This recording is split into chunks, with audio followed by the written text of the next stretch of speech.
want to turn that into like a cool song? That'd be sick.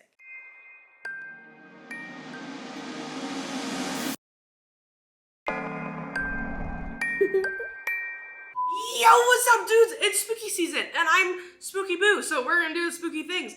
And the schedule of delicious, most amazing, most tantalizing spooky things that are gonna happen ever is on my channel. So if you're unsubscribed, subscribe. And also, did you see my shirt? It says stay weird, because that's my message. Because being weird is being tasty, and that's cool. And look at this thick ghost lady with all her ghost friends. Yeah, this is my merch. It's not out yet, but it's gonna be out hecka soon, and you're gonna love it because it's for all year. Because being spooky is an identity. So if you haven't gone to your local farmer's market fruit stand, you should probably do that today. Get some strawberries or a pumpkin. Put the pumpkin on a shelf. Stare at the pumpkin for the next 3 months until it starts to leak that weird, gross pumpkin fluid. I'm in a weird mood, and I feel like there's a lot of flavor inside me today. So we're doing a react, and we are reacting to urban legends, and I can't think of something better to react to on this, the eve of September. Let's react together. And so the legend goes, a father had swerved into Columbia Lake in Waterloo, Ontario, while driving erratically with his baby in the front seat. The man had survived, but the infant was dead on sight. At the witching hour on a full moon night in October, it is said that you can see a distorted sobbing baby staring back at you in the water if you row a boat with a candle to the center of the lake. When you return to shore, you might see the shadow of a crying mother, and she'll ask you, "Why did you leave my baby?" Now whatever you do, make sure that you don't break any glass before sunrise. Dude, that's Waterloo. That is near me. Should I go do that? Can you imagine? First, why a baby in the front seat? Why is he not in a carrier? But I guess that being responsible is not his jam if he's driving that baby off into the lake. Did he want to die? I have a lot of questions. Why can't you break glass? It's because the window broke and the water came in? I need answers. That's why they're urban legends, right? Because you're like, oh, what's happening here? No? The urban legend of humans can lick too. In the beginning, A young woman was home alone with her dog. She was closing the windows and locking the doors before getting into bed, when one window wouldn't lock. She decided to leave it and just go to bed as usual. As she gets into I know bed, this one. takes Oh God, this the scared me sheets so off bad when I under was a kid. She knows she's safe when he's there. In the deep of the night, she awakens to the sound of dripping coming from the bathroom. She's scared and doesn't want to get up to check, so she reaches down to the dog under the bed for a lick of reassurance, as she usually does. She falls back Got to your sleep. back, you Once think? more the girl is awakened by the sound of dripping and again reaches for her dog's reassuring lick, and then falls soundly back to sleep. Awakened once again, and now curious, the girl gets up to have a look to see where the dripping is coming from. She opens the bathroom do door, it. and Don't what do she it. found was horrific. her dog was hanging from the shower with a slit throat. The noise she could hear was his blood dripping into the tub. And on the mirror written in the dog's blood, it read, "Humans can lick too." No! That would disturb me so much as I was a kid. I heard that one so many times and I was petrified. When I was a kid, I remember watching The Ring, and that just started everything for me. And I was terrified. I literally would every night get my TV, take it, go and put it in my parents' closet because I thought the ring girl was gonna come out of there. But this is why I was like, I really want a pet. But at the same time, I'm like, pets are kind of spooky. Who's gonna lick me under my bed? Kind of into that now, but you know.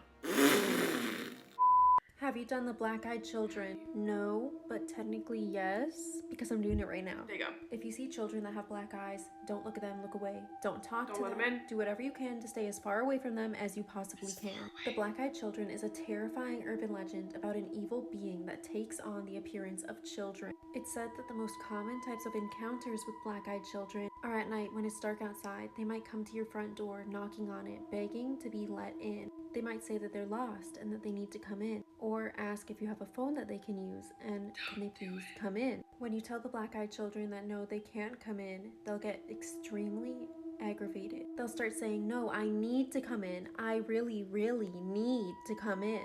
Much like vampires, black-eyed children need permission to come inside, but it's said that if they are given permission to go inside your house, your car, or wherever it is that they're asking you to let them into, nothing good will follow. Do you want to hear about alleged encounters with black? Yes. So I had a black-eyed child experience when I was a kid. So we had these things called block parents. So you would have a sign, they'd come check out your house, and you would get a sign that said you were a block parent. And you put the sign in your window, and if their kid was in distress, they knew it was safe to come to your house. So we had one of those, and one day, this boy knocked on our door with like a screen door between there, and I opened it. He was like, "Hi, do you know my mom?" or something like that. I don't know exactly what he said. And I remember like looking at him and seeing that his eyes were completely black. So instead of answering him, I just went to go get my mom, and when I came back, he was gone. Creepy urban legends from each country, Part 2. Canada. The Windigo. Windigos are described as powerful monsters that have the desire to kill and eat their victims. In most legends, humans transform into Windigos because of their greed or weakness. Various traditions consider Windigos dangerous because of their thirst for blood and their ability to infect otherwise I don't ever healthy want to run people into that, and I'm or glad that it's communities not with here. evil. That thing looks like it wouldn't like a snuggle, and I only like things that want to snuggle. You know what I mean? Urban legends that were proven to be real, Part 1. The Candy Lady. In the early 1900s, children in an unnamed rural town in Texas started to go missing, and the residents blamed it on the Candy Lady. The story says that she would go around leaving candy on children's windows, and eventually she'd lure the kids out with notes attached promising more candy. The story picked up steam when a farmer allegedly found rotten teeth in his farm, later found the body of a boy with his pockets stuffed with candy. Fall for next urban legend. Why did you do this? Did she literally just like lure people out to kill them, or like did she want a child? She looked mean. I would not be her friend. I don't think so. We'll name her Mary. Mary is a bitch, and Mary should not be our friends. These are scary urban legends in each state, Part 1. Up first are the Dark Watchers. The Dark Watchers are located in California and are extremely terrifying. Whenever people saw them, they were described as very tall, with featureless dark silhouettes, No, thank you. and often wore hats, and had walking sticks. Oh my god. Nobody has ever seen the Dark Watchers up close, because everybody that has disappeared. No! Some people believe the Dark Watchers It's like Slender Man. are a very powerful entity from some other dimension, and they came here to psychologically torture humans. So, if you live in California and see a dark, tall silhouette of a person in the distance, whatever you do, don't walk up to it because you will disappear. Who would?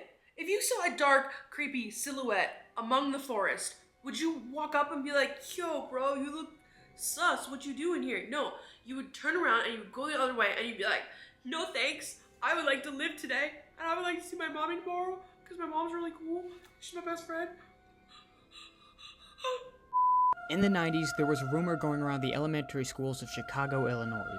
The rumor was that there was a creepy man dressed up as a clown. They called him Homie the Clown. Now, this wasn't just an ordinary clown. He was seen driving around in a white van trying to lure in kids with money and candy. Different variations of the story say that he was a kidnapper, and in others, he was a rapist. But in all the variations, Homie left a mark on the kids of Chicago, Illinois. The rumor was so big that even newspapers were being published about it. And after that whole fiasco, everything stopped. There were no more reports, no more articles, nothing. But one thing was for certain. Homie did exist. He not only frightened the kids, but the parents of them. Parents were scared to let their children walk the streets alone. And that's And I how don't care Homie left his what it has mark. to do with clowns. I don't trust people who like to be clowns. I don't trust clowns. I don't like them.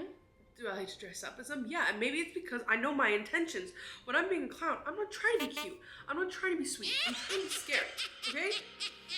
I don't want to talk about clowns. Next up. These are urban legends you wish you never knew about, Part 2. This is Kuchisaki Onna, or also known as the Slit-Mouthed Woman. She's a demonic Japanese spirit whose mouth is slit from ear to ear. This happened because she cheated on her husband, who was away at war, and when he came back, he mutilated her face with his samurai sword. Her weapon of choice are her big scissors, and what she does to people is goes up to them and asks them if she's beautiful. If they say no, she will cut them in half with her scissors. However, if the person replies yes, Kuchisaki Onna will mutilate their face the same way as hers with her scissors. And if you end up running away from her, she will simply just teleport to wherever you're going. She is a very scary and powerful demonic spirit, and if you ever come across her, just know you are completely screwed. You are completely screwed. Not like, oh, you're gonna be fine, transgender, you're just screwed. You're screwed. You're either gonna be cut in half or mutilated. But like, if like this rule, like it doesn't matter how ugly someone is, if they come up to you and they're like, "Am I beautiful?" You have to say yes. But in this situation, I would just recommend sucker punching this bitch in the face because you're gonna die anyways. So why not just try to live your life? Okay, next up. So if you're in the United States in the Northeast area, you may have heard of this, but apparently there's these stories about legendary beings that live in the forests of Michigan, Connecticut, and Ohio. Basically, it's about these creatures that look remotely human, but they have these bulbous, melon-shaped heads. To summarize the legend of the melon head creatures, the story goes that when an asylum for the criminally insane burned down, a bunch of patients escaped into the woods. And in order to survive out on their own, they resorted to cannibalism to survive. Also, it's said they have these large melon heads as a result of inbreeding through generations, which have caused a medical condition called hydrocephalus, which is fluid buildup in the head. Some people still claim you really need to watch out for them in some parts of Connecticut and Ohio. Crazy story. If you want to hear more stories like this, I just did a longer video on the melon heads right here. Go check it out right there. That sounds like something that could totally be true. Like, it's not like something crazy. It's just like these weird people in the woods, hills have eyes style. So like, I could see that totally happening. My own woods at my house kind of freaks me out sometimes. Maybe I got some melon heads.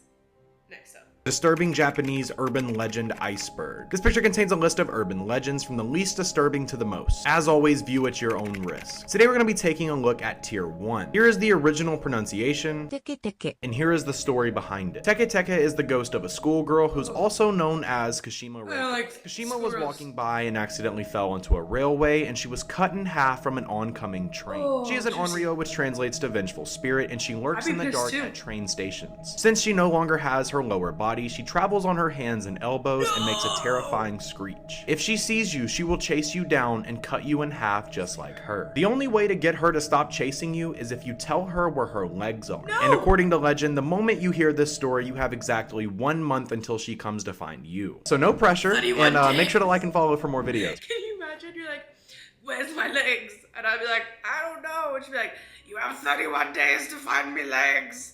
Honestly, I could probably figure out legs in 31 days. I would just go find an obituary of like someone who died and dig them up and get her some legs. If an already dead person, I'm gonna stop talking. You know what I'm doing?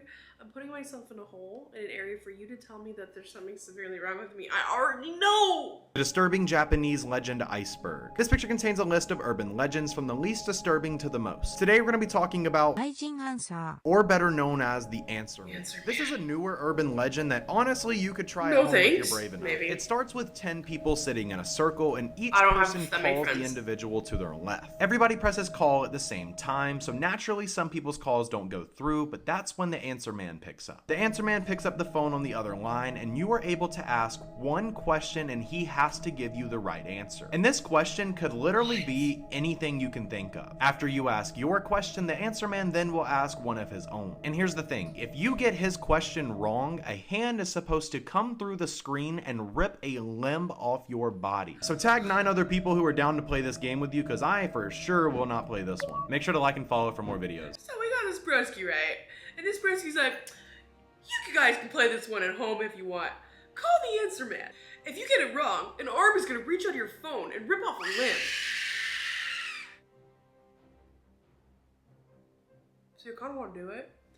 But I don't have 10 friends. Okay, and with that, we're at the end of our video, guys. I love you, and I hope you had fun. And honestly, we are going to the craziest haunted places. We're doing the craziest haunted things. We're just generally going to do awesome things all October of scary story time, scary reacts, normal reacts, and mega videos every single Friday. Your asshole will be blown out. Or is it Saturday? Friday or Saturday? Don't hold me to it. But guys, don't forget to be spooky. Don't forget to be weird. And subscribe.